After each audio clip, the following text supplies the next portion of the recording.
Fast and Furious. They've had a run, haven't they? I mean, they started off stealing what? VHS players, DVD players, maybe for being generous off of trucks, racing cars, for pink slips.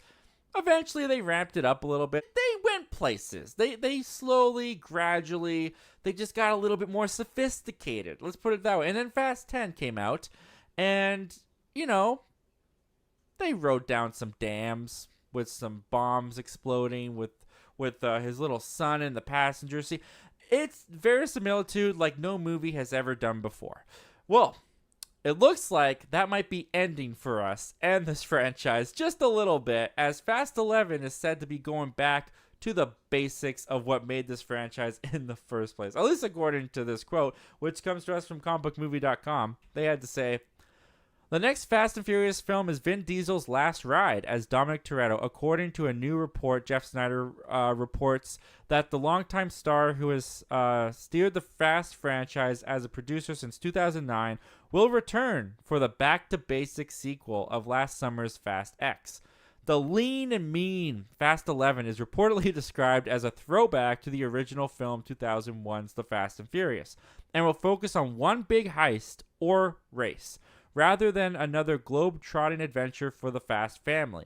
One last job for Diesel's Toretto. According to the report, Universal is budgeting the film at $200 million or less after costs ballooned to $340 million on Fast 10. $340 million on Fast 10. I can't believe that number. I honestly can't believe that number. That is ridiculous. So there you have it, guys. Fast 11 is going back to basics, heists and racing. Now, I'll tell you what this really is.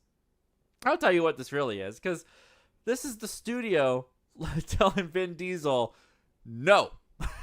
That's what this is. This is the studio saying, we gave you $340 million, and you didn't make a profit.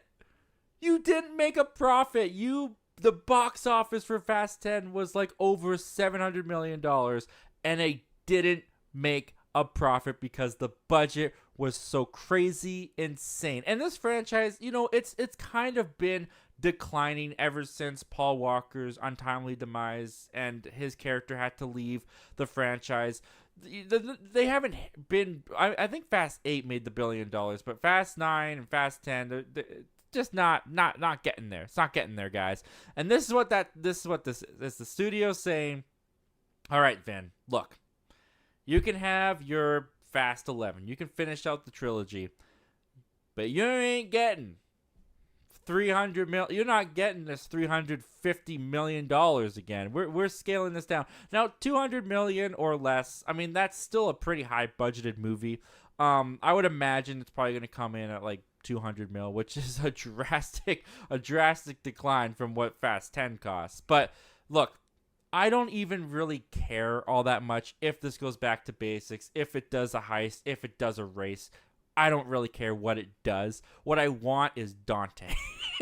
That's all I really want. I just want Dante. I want Dante back. I want Jason. If they find a way to go back to basics and still have Jason Momoa there, because Fast 10, it was set up as a part 1, part 2.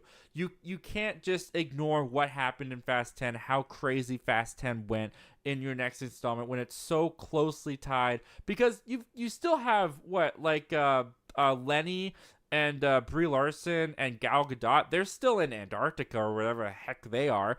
You still have to spend money to make that look realistic as they get back, and you still have Vin Diesel at the bottom of this dam and an airplane crashed, and you still have to explain what happened with all that. We can't just be back in the suburbs racing for pink slips as this movie begins.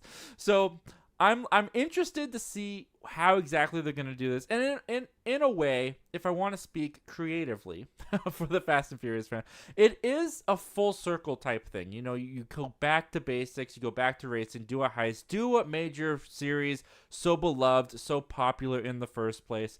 You do it for the finale. This is said to be the last one. We'll see if that ends up being true or not. Based off the box office results, it might end up being the last one, at least for Vin Diesel. But Anyway, guys, they're going back to basics. They're going back to a heist. They're going back to a racing. I, for one, am all for it, just as long as you have Dante. Well, thank you very much for checking out this clip from our live show that we do every Wednesday at 7:30 p.m. Pacific Standard Time called Zach Milne Talks Live. If you like talking movies, if you like talking movie news, why don't you consider hitting that subscribe button before you leave? We do that on this channel all the time. But if you still need some time before you fully commit, you can check out the full video this clip is from right here, and you can check out another video over here.